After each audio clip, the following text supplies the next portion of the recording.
The definition for this week is a nice, simple one. It's safe. Yes, just the word safe. Now, you see this a few times throughout the academy. You see it on my webpage.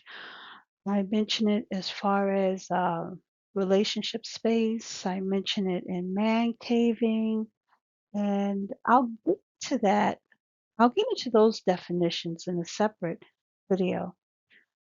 But here I want to talk about the foundational issue of safe because it makes a lot of women uncomfortable to talk about this. I hear it often. Shouldn't I be concerned about my safety? Why do I have to be worried about his safety? Hmm. Let me not make you wait but for so long for this. When we're talking about his emotional attraction, keyword being emotional, men, I think we all forget about that, not men. We all deal with rejection poorly. We fear rejection. We brace ourselves for rejection. Our experiences can be interpreted as rejection when they really aren't. That's where a lot of problems in relationships arise from. One of the best parts of being coach is that I get to speak to men on on a deeper level because one, I'm curious, and two, I really want to hear their emotions if they're willing to share them with me.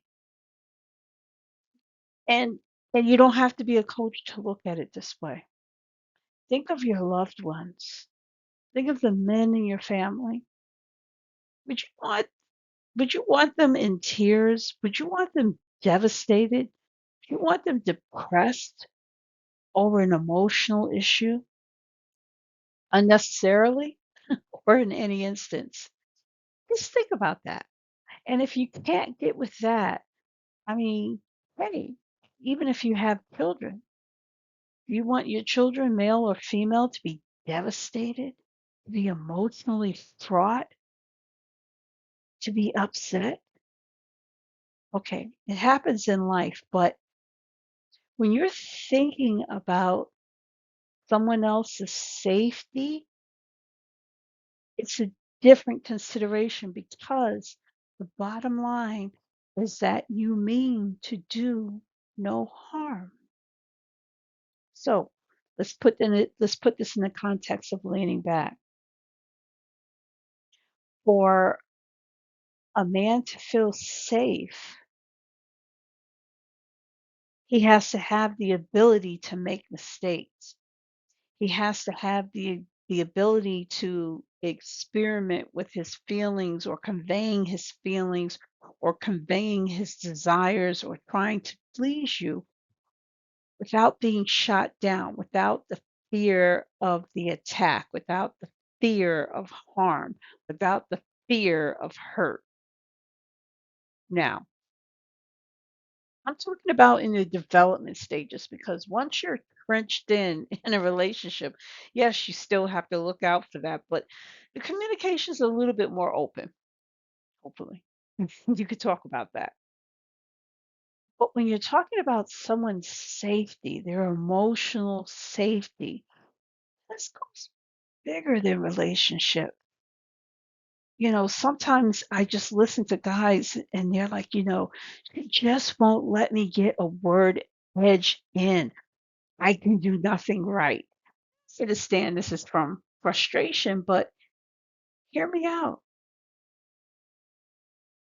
His safety involves him being able to express himself to you, to express his wishes, to try and make you happy. Maybe he's trying something new. Maybe he's trying something different. It's not that easy, and women, some women are sitting there like, oh, Why am I worried about his safety? He should be worried about my safety. Why do I have to care, about his fragile ego? Mm, I don't know. Think about it. Do you mean to harm someone? Especially in the most sensitive point of a relationship, the most sensitive point of emotions and opening up, sharing. And just because you're upset or you feel slighted or you feel that he didn't step up or he's not man enough, um, you shoot him down, you say something negative, shut him out. Put yourself in that position. What if someone did that to you? Would you feel safe? We're talking about emotional health here. So, do you have to walk on eggshells? Absolutely not. If there are red flags going off, this is not what I'm talking about. I'm talking about while a man's emotional attraction is developing, to give him some grace,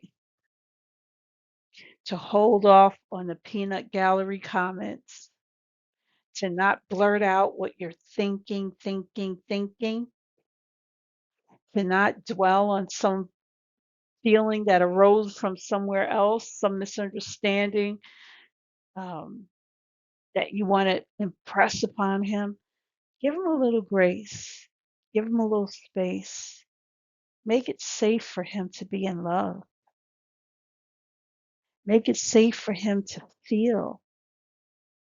Make it safe for him to express his feeling. And I find that the easiest way to do this is just to pause and to lighten up. Oh, Lord, sometimes as women, we are so heavy. Let's lighten up. Take a deep breath, pause. Ah, let the moment be. Let it happen. And don't shoot him down. Even if he brings you something that you're like, ugh, like this. That's interesting. What made you think of this? Or where did this come from? How did this come about? That's interesting. Have a conversation about it instead. I know this is very vague, but I'm purposely doing this because I want you to think. I want you to focus on this. And it's bigger than relationships. So that was our focus. Our practice will be to write out, journal about what makes you feel safe. Then journal about what makes you feel unsafe in a relationship. And then journal about how do you envision safety for your loved ones. Just in case you have a hard time of thinking of safety in terms of the person you're in a relationship with or the person you're dating. Think of it in terms of your loved ones. How do you envision emotional safety for them? Now, later on in different videos, I'll go into the man cave and I'll go into relationship space, and I will probably put the link for the relationship space email series um, down in the description. All right. So until next week, ciao.